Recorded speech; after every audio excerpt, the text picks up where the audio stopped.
அன்பு சொந்தங்களே, தமிழகத்தை மாற்ற வேண்டிய நேரம் வந்துருச்சுங்க. ஏன்னா இப்ப மாத்தலைன்னா தமிழகத்தை யாராலும் மாற்ற முடியாது. அந்த நேரத்தை நோக்கி வந்து விட்டோம்.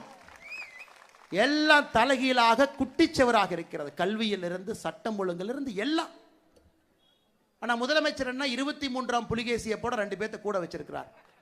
மன்னா மாதம் மும்மாறி மழை பொழிகிறது, அப்படியே வாங்க மக்கள் அப்படியே சிரிச்சுக்கிட்டு ஆனந்தமா இருக்கிறாங்க. இன்னொருத்தர் வேற வெக்கமே இல்லாம சொல்றாரு, இந்த அரசுல தான் பெண்கள் பாதுகாப்பு. வெளியே வாயா செப்பல் எடுத்து அடிக்கிறதுலாம் உட்கார்ந்து இருக்கிறாங்க. 2026 சட்டமன்ற தேர்தலுக்கு ஓட்டு கேட்டீங்களா, வெளியே வரதானே போறீங்க.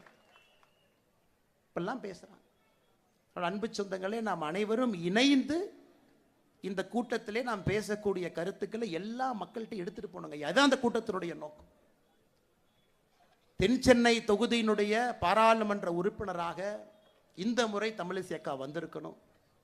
எல்லாம் பெரிய மனதோடு இத்தனை லட்சம் வாக்குகளை வாரி இழைச்சி. உங்களுக்கு தெரியும், வெற்றி என்பது தாமதப்பட்டிருக்கிறதோ தவிர வெற்றி என்பது வராம போகலைங்க. தாமதப்பட்டிருக்கிறது, அவ்வளவு. 2026 நிச்சயமாக அது நடக்கத்தான் போகிறது. அதில் எந்த மாற்று கருத்தும் இல்லைங்க.